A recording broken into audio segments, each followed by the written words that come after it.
Hello everybody, my name is Kara and today I'm here with my January book haul. So as I talked about in my 2020 reading and channel goals video, which I will also link down below, this year I'm trying to be better about keeping up with my book hauls because I enjoy filming them. I think they can be kind of helpful to see like what somebody is interested in picking up, and I also think it's going to keep me more accountable for my book buying. And you will also see from that video that I'm also taking an idea from my friend Kelly over at Cozy Reader Kelly. Every time she does a book haul, she donates $1 per book she buys to a charity that supports literacy. And I love that idea and I want to start doing that in my book hauls. Although I don't think I'm going to be limiting mine to literacy charities, and actually this month will be a little different. I know I'm already changing the rules, but I actually did two this month that I'm going to count for January and February because both of them are related to the Australian fires, and that's something that I felt like was more time sensitive, so I wanted to do that as quickly as possible. So that's why I'm doing them both in January, even though they're going to be counting for January and February. There are a lot of different routes you could go, but in case you're interested in the ones that I chose, I will put those in the description box. The two that I ended up choosing were, one of them was to directly aid the attempts to put the fires out or to get them under control, which I think also included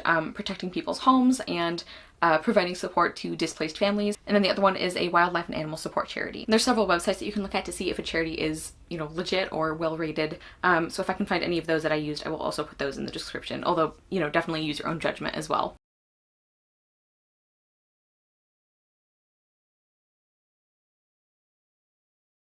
A few of these you might have already seen in other videos, which I will mention. The first is A Kiss at Midnight by Eloisa James. This is a romance novel that is, I think, a loose retelling of Cinderella. I've been trying to get into romance and I haven't had great luck so far, but my friend Giselle, who is a big romance reader, she specifically recommended this one to me, and I think she was talking about this was a good one to start with if you're not familiar with romance or you're just starting to get into it, so I'm hopeful. I've actually had this on my TBR for a while, but I recently found it at my local used bookstore, so I thought I would pick it up. And I did mention this as a book I'd like to get to for, I think it was for the Backlist Bookathon that I talked about reading this one for. The other adult romance I have in this haul is The Lady's Guide to Celestial Mechanics by Olivia Waite. This has come highly recommended to me by my friends Cousin from Always Doing and Yvette from Book Cave. This is a female-female romance, and one of the things that really drew me to this one is a lot of this book is about the importance of women's work and how that has traditionally been overlooked.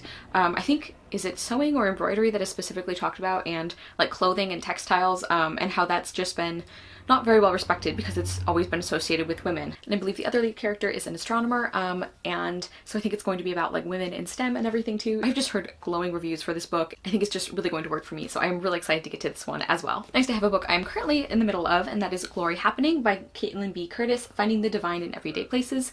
This is a really short Christian nonfiction book, and I actually follow Caitlin B. Curtis on Twitter. She's fantastic. I highly recommend her. I will link her Twitter account down below if you're interested. She talks a lot about spirituality and her indigenous identity and how those things overlap and intersect. She talks a lot about current socio-political issues. She's just such an amazing and intelligent person, and I always love reading her writing. She's really, really insightful, and so I definitely wanted to read the book by her, and I'm currently buddy reading this with my friend Margaret from The Word Nerd. We're taking it kind of slow, reading a chapter per week, which I think is a really great way to read this book, because it definitely feels like something that you want to take your time with and to think about and to really like internalize some of the things that she's saying and talking about. So really enjoying this one so far. Next I have a couple books that are also from my local used bookstore. I probably should have talked about these together with the other one, but I didn't. And the first one is Pride by Ibby Savoy, a Pride and Prejudice remix. I think this is like an exclusive cover or something. Like I think normally it has bright blue title on the cover, so I'm really excited to get an exclusive design, especially because I think I like the pink even more than the turquoise, although both of them I think are super pretty. So this is a modern retelling of Pride and Prejudice, and I believe the main cast is Afro-Latinx. So her main character is Zuri Benitez, and a rich family moves in next door to them or close to them, and I think this book is about gentrification and how Zuri doesn't want to lose her neighborhood to this wealthy family or businesses coming in and taking over. And I've heard very mixed things about this book, but I do want to give it a try and see what I think. I've heard from some people who really enjoyed it and who thought it was a really good takeoff of Pride and Prejudice, and I've heard from some people who really didn't like it as an adaptation, so very curious to see how I think. The other used book is To Best the Boys by Mary Weber. For some reason, like I have read the synopsis for this book like 4 times I feel like, and every single time I forget that this is a fantasy book. I don't know why. I assume it's like a contemporary mystery or something, but it's not. There's magic, I think. And I don't really remember too much about this one, but I think it's about a girl who she gets into an elite academy that I think has only been for boys. Prior to this, they've never admitted a girl, and then she gets admitted, and so she feels all this pressure to show that she is worthy of it because of this sexist history of the school.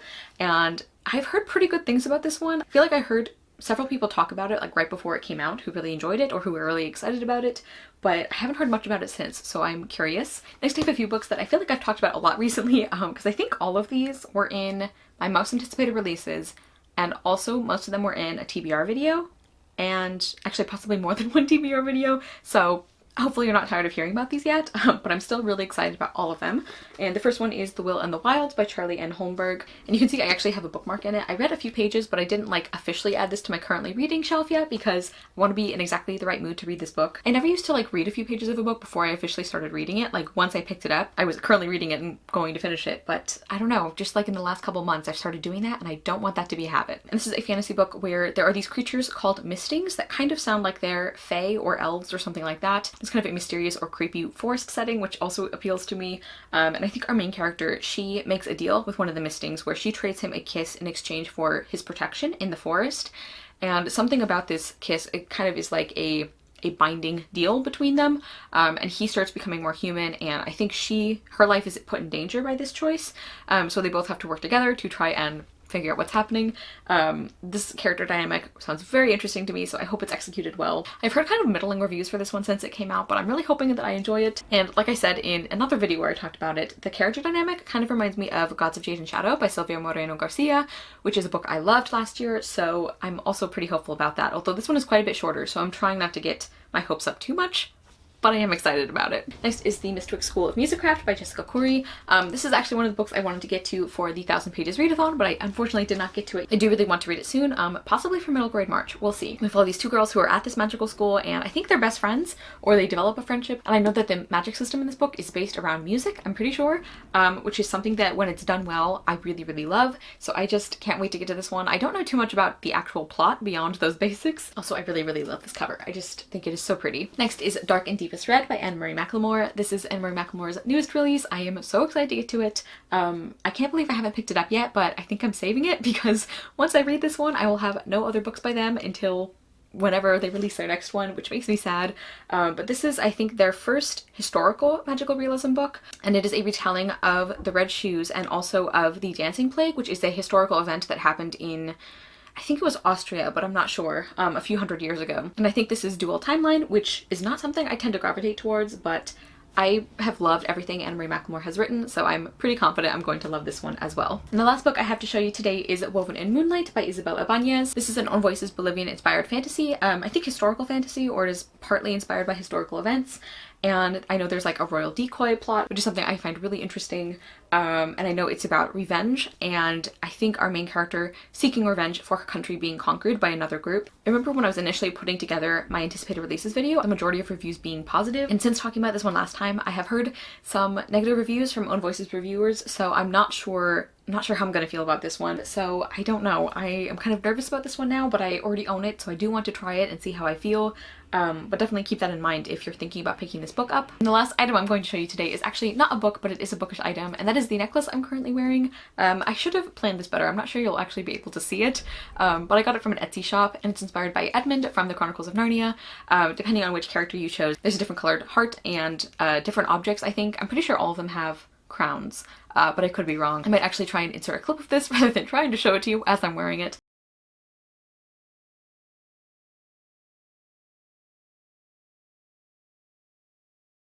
But I really, really love it. Edmund is one of my favorite characters from that series, one of my favorite characters in general, I think. So I'm really happy to have some fandom merchandise about that series and about one of my favorite characters.